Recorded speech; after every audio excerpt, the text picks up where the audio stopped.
in all reality, hasn't had any fire prevention in the downtown core for decades, literally. It's going to take a very special kind of person to be able to put together a program and then sell it to those business owners that haven't had to comply with the fire code since before dirt. And finding someone like that is tough, because they not only have to know fire code and prevention and code and building codes and all that kind of stuff. They need to really know people to be able to massage that whole process and make sure that we stay friendly with everyone downtown. We are hopefully closing in on a person or two of interest, and we have a job description here, and we need to approve that, and then approve the chief to enter into a contract, which we also have a copy of this contract. Questions or comments, Mr. Harrison? Nope. No. The only comment I would have. Wait, you said no. The only comment. Make up your mind. Okay. What Brian said, we haven't had a fire marshal in the district.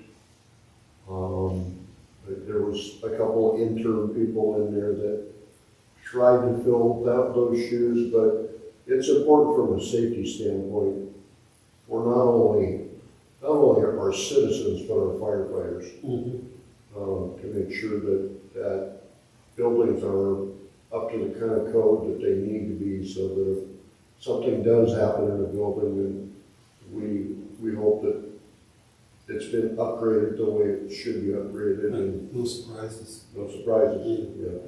So it is important. All right, I move that we authorize the chief to enter into that contract and approve the job description as well. Second. All in favor? Aye.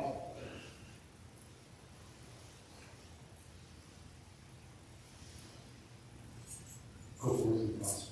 Thank you. Okay, something exciting. We had a promotional test. And I'm not going to spill the beans on what this whole thing is. All I'm going to say is that I'm going to hide the names. They're going to know that I have a list up here. They'll be after you. We are going to certify that list tonight. Is there a motion to do that? I'll make a motion to certify the list. Second. All in favor? Aye. And I want to be the first to extend a congratulations to all of the participants, and we'll see what happens as far as promotions go. Yes, congratulations, and thanks for all the hard work of the guys that put on the test as well. Yeah. It's a lot of work. And I'll say again, I said after BC, but the tests keep getting harder and the candidates keep doing better. So it's really exciting to We're see doing it. something right. Exactly. Good. That's awesome. Good. So Chief Robinson, thank you for all the work on that. Good job, well You done. guys stole me to Phoenix, so really with the row, Aaron, lead up to Jorge, get to do the bulk of it. Awesome. Good crew. Okay, as we all know, we did a study. This was BB before Brian, on looking at what it would, the possibility of District 4 and Surfer working together. It's a big, thick study like this. And we have asked the chief to now re-engage that same consultant and take a look at what it would look like for us in South County. Because that's another distinct possibility. And truth be told,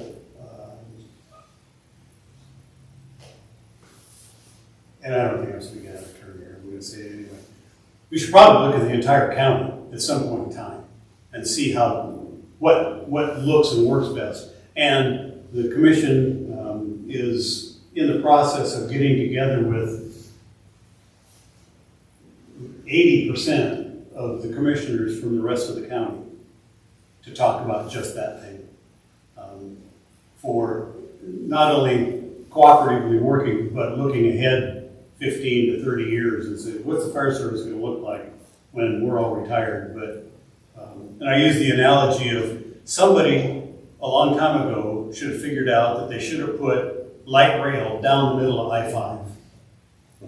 I don't want to be those commissioners that, you know, it's 15 years from now, well, why didn't they think about doing this? So we're going to try to get ahead of that ball and meet with the commissioners. So another baby step in doing that is this program where District 4 looks at what it would look like to work with South County. And we have a proposed thing, it was missing the word, from Jim Torben, who's a fire service consultant. It's reasonably priced. Yes, the first one that was done, I thought was very well done, very informative, very open-minded. So it wasn't like they were looking at it from one single angle. The study is just, it's pure information, which is the way to do it. Take a look at the information and make a judgment call from that standpoint. Go, okay, what works, what doesn't work, what would be advantageous, what wouldn't be advantageous. Mm-hmm. Any comments, Commissioner Merritt? I agree with that 100%. I think in my perspective, it's definitely changed throughout the last year, 2 years on that subject. And I think that I do agree with you that we should be looking way further down the road than we are right now, or, you know, than we have in the past. I think that us doing this study is a step in the right direction, for sure. I move that we accept this proposal and instruct the chief to enter into the contract. I'll second. All in favor? Aye. Hey, Commissioners, on that note, we have received 2 letters back from our letter that we sent, correct? One from Surfer and one from South County. Have you received any other letters from the other districts in regards to that conversation you want? I think everybody has. Last week I got the last run, and so I think we've got a response back for everybody. So now I'll start setting up a doodle poll so we can start figuring out days. Who can come when? Exactly. Yeah. So that'll be the toughest part. It's a lot of people from a lot of organizations. Yeah, we're talking, what, 25 people? Yeah, so. Yeah, maybe more. Yeah, so it could be a challenge, but I'm looking forward to it. It's going to be a lot of fun.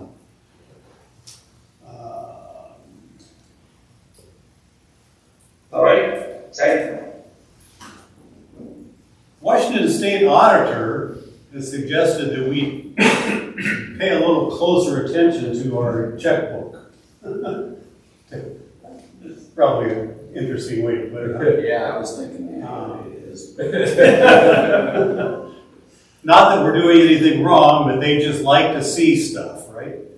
And we've worked with Andrea I haven't personally, Chief Fair has, and she has done a lot of good work for us. You want to expand on that? Well, we hired her to do some forensic or historical accounting for us, and she did a great job. Nice tidy package, did it quickly, efficiently, and it was a pleasure to work with as well. So from that, I would recommend that she fill that bill that the auditor's office has for that third-party just so that, you know, they're looking for somebody outside of the fire department to look besides the state auditor. So another person to come in and tell us that we're doing it right. Having one, don't get me The started. auditor does what they call a procedural audit. So that they're auditing us for process. Yeah. They audit the process, Andrea audits the numbers. And then they will actually, somebody's looked over my books that's independent before I turn it into them, or we're not in. As long as we do the third party audit in the right process. Is this the one that Love state laws. Oh, yeah. Yes, yes, yeah, that's good. Yeah, she has experience. She worked for the state auditor's office for a while. She's worked for municipalities. She's now started her own firm. She works from on her own. But Good. yeah, so. And the contract that what we asked her based on our conversation, I asked her to put together. I just gave her a cap and said, "Can you put together something that's going to allow us to reach that maybe, but give us savings so I can become more efficient. I can do more stuff, and we can benefit out of it." She said, "Yeah." So that's what she did. She'll start with immediately. She would start immediately. Okay. Yeah. Questions? Questions? No, I'm in favor of it. I think just like all the other chiefs, Raider, you're probably Chief Raider, you're juggling a lot as well. Anything to help you out and take some stuff off your plate as well, right? If it makes you more efficient, we definitely should support that. Cool. Make a motion that we accept that proposal and authorize the chief to enter into the contract. Second. All in favor? Aye. Aye. And last item, Christian business. I have one more question about that. We discussed about keeping her kind of on a retainer as well, past the point of I think we discussed that in the big. Is that something that we wanted to do? I don't know that we formally did, but after we concluded and with the work that she had done last year, we asked her if we could keep her kind of in that capacity. We always have a little bit of room for professional services. Not something we planned on using routinely, but just if we needed her. Okay. So. And we have told her that we expect this to be an ongoing contract. So we will probably still have to, we'll either have to bring it to each other, or probably what we'll do is we'll just budget it in the 2025 budget. So we will kind of have her on retainer without being a retainer, because she'll be doing that work with us every year. So that's basically going to have an ability to interface with her for, I don't know, a couple months, a year, every year. Yeah. Awesome. Transport waivers. We have a couple, I understand. You do three. Three. Okay. First, second, third of the year.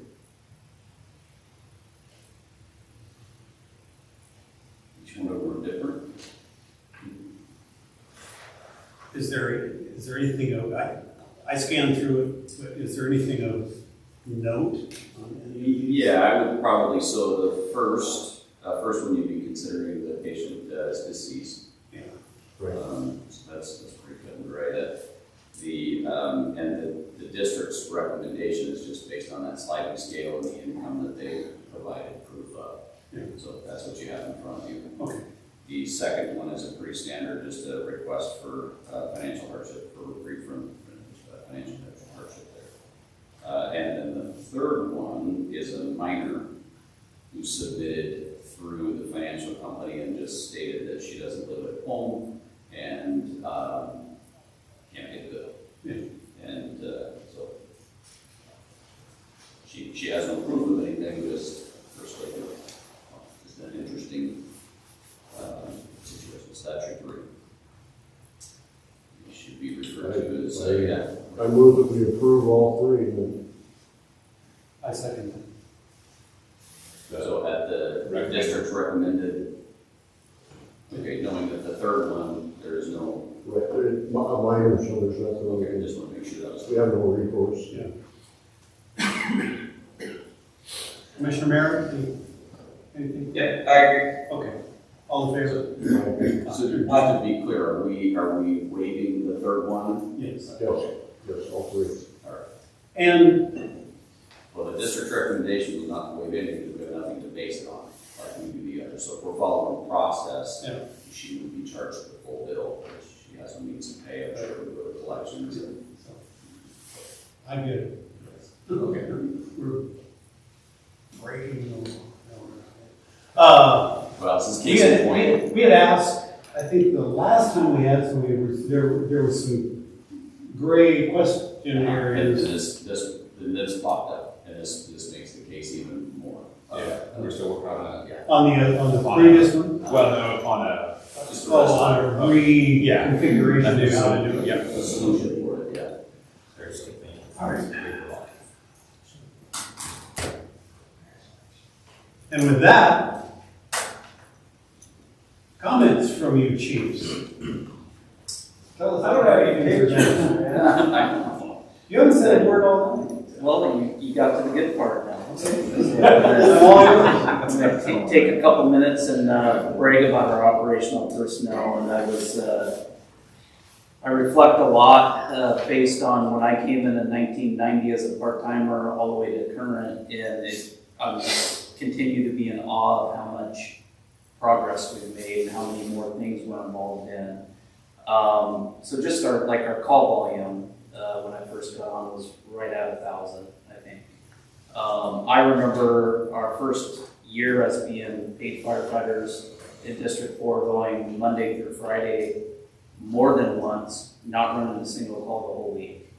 The other day I came in this shift just a week ago, and I think it was D shift, getting off shift, and they had ran 23 calls in one 24-hour period, and that's becoming more frequent. We are busier, they are busier, the people that are going out on the responses are much busier than we used to be. So I think the projected admin staffing and get to a point where we can uncross rigs and get dedicated is we're going in the right direction. So appreciate that. In addition to the increased call volume, we're working on the Pine Avenue project, all the training, our training division, our instructors, people that are prepping the homes. We've got a lot of hands in that project. That's been a heavy lift. I want to thank our training division. I'd like to thank Doug Higby, Garrett Lane, Bazzelli. I know there's more that I'm probably missing, but I see them down there with hammers, shovels, prepping the buildings for block training. That's going really well. Very positive comments from South County and Surfer, the other two agencies that are also participating in that training. We've increased our promotional testing. We're doing it yearly, so we always have members studying for whether it's PC, lieutenant that we just certified, or an engineer test that's happening next month. So we got candidates inside our wall studying. We do have probationary employees that are being supervised, so that's going to be a common theme with adding more personnel. We're always going to have extra training to get our probationary candidates up to speed. We just finished our officer training. Neil and Aaron and Daryl brought in a great couple of DCs out of the Olympia area that talk to our officers about coaching, counseling, effective ways to do that at the company officer level. All the committee work that's going on, from apparatus to stations to engine truck committee, that's added work that we've never had before. And I appreciate all the members stepping up and being part of those committees and getting us going in a good direction. And then tech rescue. We're adding that capability to our district, which takes a lot of training. We got a 40-hour confined space class coming up in May. I had a SOPB board meeting today, which is Special Operations Policy Board. So we submitted our signed ILA to become a participating agency. That was accepted, so they should be emailing us back a signed copy from their end. So we are officially, District 4 is a participating member on the county meeting. I also provided, I don't know if you guys like the format, the kind of an hours report. I added to that, we currently have 3 members. We're not up to full staffing. So when you read some of these hours, we've got people out from short to long-term lead that we're covering the holes for. Block training second session, which was, I believe, residential search, just completed that last week. We're starting to prep for block 3, which is forcible entry and ventilation. And then we met today, Aaron and I and Greg went down and met with South County and Surfer to start finalizing our live fire training plans. And we have some adjustments to that we'll be working out over the next couple of days to get those plans dialed in. Shout out to John Stewart. We did a first quarter rope training. That's what the pictures are from. He coordinated and got most of the rope team down there, and they ran a scenario with a car over the embankment. That was a great evolution, and I think everybody that participated in that enjoyed it. Thank you to Kurt for using your tractor to pull that car back up to you. Yep. Appreciate that. Wait, you didn't do a 27-to-1 system to pull the tractor back? No, Stewie wanted to get everybody to get a workout, so he only let them get a 3-to-1. So we had to get a good workout. So yeah, I'd like special thanks to Stewie for putting that together. He did a great job. Lieutenant Osborne's working with me on the confined space class we got coming up, so I'd like to acknowledge that. I'd like to acknowledge and thank the training division along with all of our VCs and then our local president, Chris Jorge, for proctoring and helping put that lieutenant exam together. So that was great to have a lot of help on that. And I think that's about it. You guys got any questions? I'm especially happy to see the three different groups working so cohesively in not only setting up the training, but then carrying through with the training. I was impressed with you sent out the overhead photos, and then Evan sent out the photo with I don't know how many fire engines were lined up on Pine Street, but there must have been 10 or 12 fire engines lined up on Pine Street, it looked like, and I think that says a lot all by itself. So it's good stuff. Very positive feedback by everybody. Yeah. In fact, I went to Starbucks before the meeting, and the barista said, hey, I drove by the other day and I called my mom and said they're already burning the houses because she saw the after the smoke. So she thought we were kicking it off already. Yep. I got to participate in that training and it was phenomenal. You guys did a phenomenal job training for Aaron Hammer. I can't really see you. I think you're off camera, but training everybody that put the hard work into that, it turned out phenomenal. Yeah. I'm excited for the live stuff.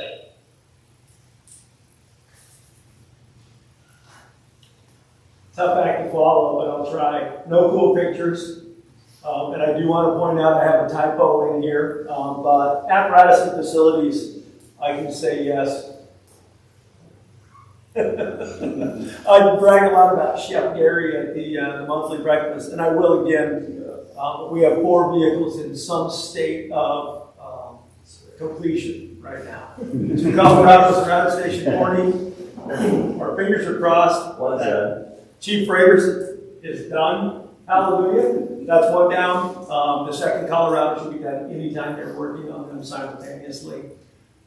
The engine continues to get Sean, BC Witherow, Gary, and that engine committee on where so it's got stickers all over which piece of equipment's going where. This shelf needs to be raised. This shelf needs to be lowered. So this guy's running around here like crazy, doing a lot of stuff. Is the compartment configuration on that rig different than our existing? This one is fairly. So that's why it's taken a long time to figure out where it is. Yes, it's different. The interior of the cab design, and then how we're going to sever everything. So hopefully it's the start of the future, and things are going to work out good. Our building next door. My fingers are crossed. Our next meeting is going to be in there, and it's going to be all neatly painted with brand new carpet. And Do we have to smell new paint? Yes, a lot of smell new paint. Yes, and new carpet. Yes. So we're getting close there. Wednesday morning, final sanding and texturing, and then we're on to paint. I'm hoping the painting won't take that long. It's a good sized building, but it's not huge. So I'm hoping that that'll go quickly, and then just getting the carpet in here and getting that set down. And we're gonna work around our next commissioner meeting, which it'll all be done by then. And our life scan physicals. So that's gonna be a whole lot of fun. How we're gonna use those 3 rooms, and we're working on it, so that's gonna happen. My typo was in Station 42. We did spring a very, very tiny leak, and it was caught really early by our crews, which was excellent. But it's not at Station 42, it's at Station 41. In the large drying room that's down there, there was a little bit of water trickling on the floor. Said, what's going on? We thought maybe it was a drain. Gary and I were on the phone. I was down there, and I said, open her up. And there was just a little tiny pinhole in one of the plumbing pipes. Copper line. Copper line. Yeah, a little tiny. So, a little bit of plumbing and a little bit of sheetrock because it was caught so soon by the crews. I expect that to be, and I should never say this with everything that I touch, but a very quick repair and not super expensive on top of that. So we're working on that. Did you have a comment? Yeah, one thing that we're a little leery about is if you look down the cold copper line, there are some green spots which indicate it. So, you know, we don't know for sure where it's all starting from. Yeah, it doesn't matter, it's just inside. But it's only on the hot or the cold side, which is not typical. Which usually this comes from the hot, it's gassy, so we shouldn't get electrolysis. And our plan, rather than fix a little piece of pipe, is going to be fix a big stretch of pipe and get it replaced, and hopefully prevent that in the future. Done before we want. Our fire program, our next mandatory meeting is tomorrow morning at 10 a.m.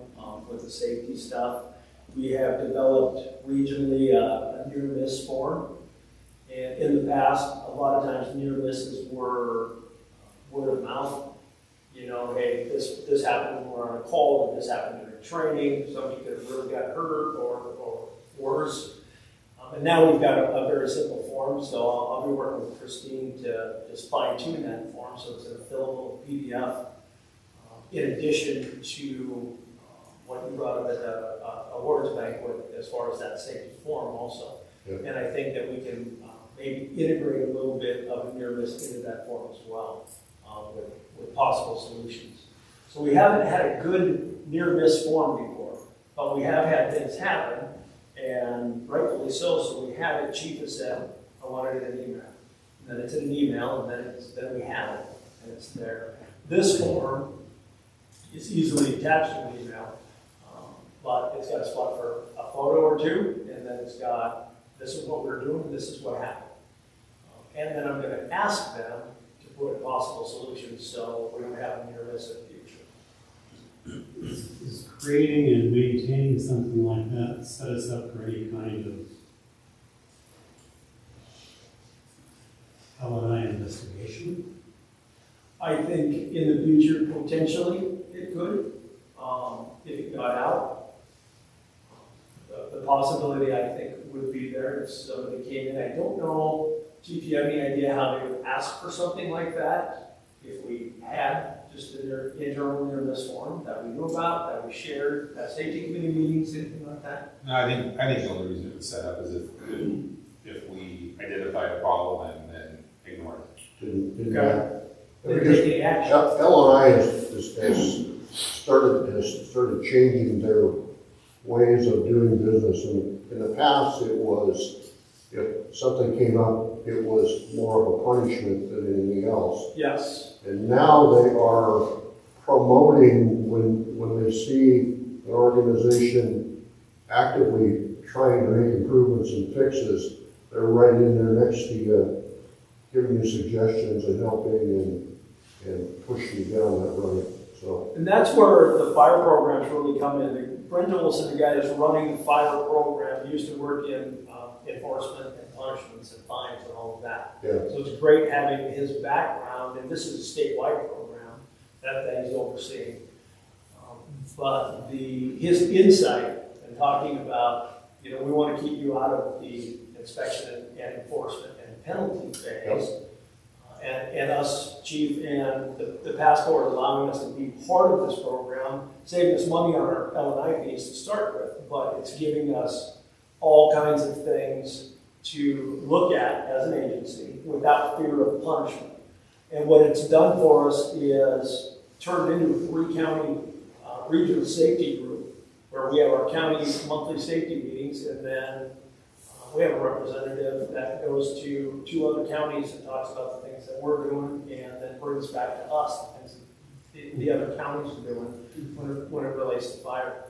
And it's been a blessing for me, learning and getting ideas and being able to steal and beg and borrow to make our stuff better. And our safety committee is starting really right now, really to buy in. And knowing that we are an advisory committee, right? That's what we are, by the WAC. But knowing that we can talk about these things, we've got great meeting minutes, and then if something does come up, I can go talk to the chief, and the chief has an extensive background with firefighter safety and occupational safety, and we can talk about those things. If we want something new, and we go, hey chief, we want something new, he's probably going to say, give me more information. Okay? So this allows us to take a lot of that information and go and then have a really good discussion about it, rather than nothing's ever going to happen. It's the complete opposite now, which is really, really refreshing and really good. On our public outreach and stuff, I want to brag on Gary one more time. We just served 170 people at the Snohomish Senior Center Community Breakfast. We had a rush going, and Gary's in there running the grill. We absolutely love him. He represents himself and then the fire district really well. Everybody knows he's a member of our organization. Our fire explorers are down there on that first Saturday, and they stopped the breakfast, I don't know, halfway through and make a big announcement. Let's thank the Snohomish firefighters and Snohomish fire explorers for doing this, and everybody claps, and then they can keep eating. So it's been a lot of fun. It was mentioned a little bit earlier, but we've had people that just went down and finished the stair climb, representing Fire District 4, which was really neat. Everybody went down, sounds like they had a really good time. A couple of people set personal bests, staff regularly, go down and do the stair climb, which is exciting on a personal note for them. First Responders Night down at the Snohomish Sports Dome. We did that along with Snohomish PD representatives and the National Guard. Our neighbor here, we do a little bit with the Snohomish representatives of the National Guard at different events. We talk to each other, and hey, you're going to be at this event, yes, and then we'll set up and just talk to people and have a really good time with them. So it's building more relationships with other organizations, which has been really neat. The Explorers themselves just took on 8 new members. I had a call a little while ago with 2 more that want to come in, so they're probably at 10 brand new members in the post. So much for staying at 12. They'll be probably 25 when we're done. And that's a chore, as Commissioner Erickson knows, the bigger the number. So, wildland. Last thing that I wrote about here is coming up. We just yesterday received the RT-130 from the state, so the required training. So now part of our committee, our instructors are putting that training together. The RT-130 is specific for our red carded people, but everybody in the fire district is going to get wildland training. They won't be certified. The ones that want to be certified will be. PAC test is coming up. Our organization makes them do the arduous PAC test if they're going to get their red card. So show that they're in that minimum shape that they need to be in to go out and be the wildland folks. Our brush truck finally got the hose reel put on it. It's over in Monroe right now, getting that plumbed, getting the shelf put in. It's going to come back as soon as the other Colorado's out of the bay and get the rest of the electronics put in. It's been a long time coming. Finding parts has been difficult. Getting the schedule's been difficult, but I'm very excited now that it's out of here in the shop getting work done. And any word when it's coming back? Okay, it's coming back, and then it's going forward and get the rest of the stuff done. very excited about that. We will have, when all is said and done this year, 19 red carded people that will be eligible for state mobilization. And they're chomping at the bit. So we've got just about everything ready to go for them. Do any of them have any additional certifications? Nobody, I take that back. Christopher Jorby, no, he is in training for an engine boss. And then Kurt Bartelheimer. Doc, lay out your certs, because you. Oh, God. Depends on who you ask. That's true. Yeah. I'm trying to catch up to the Chiefs, but that'll never happen. So I started in wildland in 1997 working for the state DNR, and then I worked for the Park Service, and then I was engine captain, full-time engine captain with BLM before I moved back home. So that is my pre-structural experience. So Doc's are on our red carded staff, our highest certified person that goes out on those state mobs, different than what Chief Rager does when he goes out. So Kurt's on the line doing it, and he currently is our highest certified person. Our goal is to get these people out on mobs, especially the ones that have never been on a mob or been on one mob, get them that experience before we open up a task force for them. And say, okay, we're going to bump you up, try to bump you up to the next level. You've never been on a state mob, I want you to go on state mobs and be in camp and go out and fight fire and be part of that team before we do that. Sure. And then same thing with our own committee. The county has a monthly committee meeting or a meeting as necessary that Jeremy Stocker runs from Getcher. He's one of our county coordinator folks. And he will come out if there's task forces that need to be open, if there's certifications that need to be approved. That group does that as well for the whole county, for all of our red carded people. I'm just really excited now that rigs are going to be out on the street instead of sitting somewhere not doing anything. Last thing that I have is our last auction items. We received a check today for $24,861.60 from Gov Deals, the auction service that we use for government auction. So everybody paid.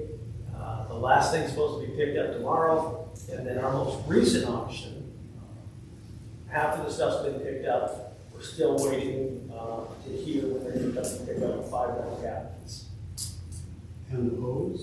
And the hose is still on auction now. It's still being bid on. So we're waiting for that one to close. Oh, somebody actually bid on it? Yes. Oh, right. I was hoping. 2 people. One of them's out here. No, Yeah. I swear. Yes. Let me double check my bid. And the last thing with that is coming to you soon with resolution for 1 more vehicle to go up on auction. Thanks, Chief. You're welcome. Yeah, Good report. good stuff. And I want you guys to know that he didn't steal my time, I gave it. Yes. His, my allotment. I yield my time to the, Yes. to the To the gentleman. better, yeah, to the better presenter, the one with I don't know about that. more valuable content. I really don't have, I outlined for you the 6 items that I've been working on. I think the only remarkable revenue items was the money that came in from the city, $1.8 million. And then we got the money from DFIS for the annex over here. Other than that, Did we have to arm wrestle them at all? As I far as, don't think so. The chief had a couple of quick emails with them, negotiating with $5,000 or something because of a bid that came in. Yeah, it'd be a little bit on A the minor adjustment. repair that they were under our lowest bid, and then they forgot to do the remediation. oh, And I just sent them what we paid. Yeah. And miraculously, it took them almost 2 weeks to review, and it came back to the same. It's an insurance Yeah, company. the same as what we paid. No arguments, yeah. But I would like to thank, I'm sorry if you guys have that. No. I just wanted to say, I don't know if you guys were there, Commissioner Merritt, who missed you at the big shindig, but Chris and Sam, and I know Neil was part of the committee as well, but I'm there with Chris and Sam all the time. I see the amount of effort and work they put into that, making it a great event. It was a huge improvement over what since I've been here. And so just getting it off site and trying to make it fun, and they'll continue to do so. But I'd like to thank them publicly for all of their time and effort put into that. It was a big endeavor. So Yeah. that's really all I had. Hey, sorry, I couldn't make it. Next time. Next time. I also use the time to Greg. Go ahead, go ahead, Commissioner Merritt. Hey, question for you, Greg. You said the near miss, is that the engine 41 against station 41, that wheel? Is that what that near miss was? Yes, yes. Right, So we- that was considered the near miss. Yes. But more so, we've actually created a form now. So that is, to me, worst case scenario. It could have been a heck of a lot worse. We could have an apparatus out of service, a fire station out of service. We don't. But with the form itself, I mean, if there's a safety concern in the fire station and somebody is doing something, whether it's working on a rig, I know fire chiefs have been killed installing tire chains on apparatus in a fire station before. But things that go on here, things that go on the training ground, things that go on the calls that could have been disastrous but weren't, are the things that we're looking for. And then really right now, the only thing that stands out is, yes, at Station 41 incident with Engine 41. And that was with a backup person and an officer outside the ring. Minimal damage though? Yes, yeah, it was a scuff mark, and that was it. So no structural damage, no apparatus damage, nothing. So if an engine were to have a door open and it runs through the garage door, is that considered a full hit? You tell us. You have to tell me that one. Difference between a near miss and a full hit. Yes, definitely. That might be considered a home run. Yes. As I recall, that was pretty much a home run on that deal, yeah. It came out better. And you brought it up, not us. Well, I was going to talk some, but Greg took the rest of my time that was left. You're welcome, Chief. No, I'm not going to go over all I'll say is that we're working hard to get a little bit better information about the training and the live burn.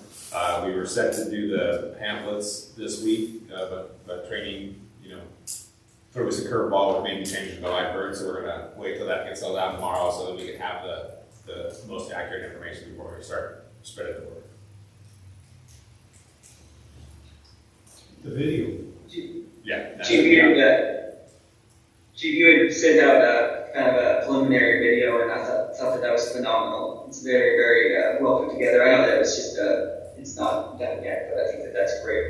Yeah. Just to get ahead.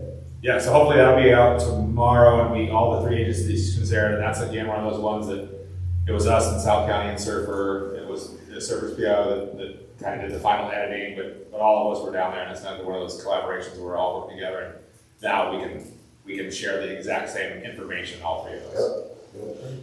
So yeah, That was really well put together, and I think very, very helpful to get that information out to the community for sure. How do you intend to push that out? it'll go out through our social media, all 3 agencies' social media and our websites. And then we're hoping, again, a lot of the media purposely track our website, so we're hoping that will, get some earn through them, and they'll just want to pick it up. Because we talked about inviting media down, but we decided we're gonna wait for that and have a media day on the first day of live work. Okay. Commissioner, comments? Commissioner Merritt, any comments? I do not have any comments. I would like to say thank you, though. Thank you for all your guys' hard work. Well, you're welcome. The same to you.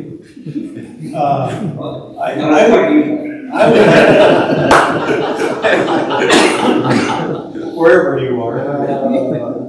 I would like to echo what Chief Frater said. The event on Saturday night was, it was heartwarming for me as a former firefighter to come in and see that whole yeah, just the event in total was awesome. It's great. Congratulations to everyone that got an award. Look forward to seeing more of that in the future. Or two, or maybe. 2 or 3 or Wasn't And I'll post, It looked I'll like an post the Eagle full Scout with list. a 27 merit badge, you know. Good work, everyone.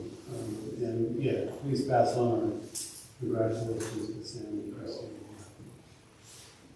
One quick go back, your chair chatter, you're famous, it went live today, so the crews are, what shift is on today, is it? Be Bravo. Bravo Boy, so this week, all the shifts will get the opportunity to be in B shifts off first. B shifts, first run. How do we do? Not, 12 out of 10. I could be either good or bad. Yeah, we went past good and we're already back. We're starting all over again. All right, well, there being no further business in front of the board, this meeting is adjourned at 20:47. I think it's 21. Oh, your computer, not big. Is it 21:47? Yes, sir. Is it really? It is. 21:47? It is. It is. Yeah, I did that to Christine last time too. Greg's 21:47. Sorry.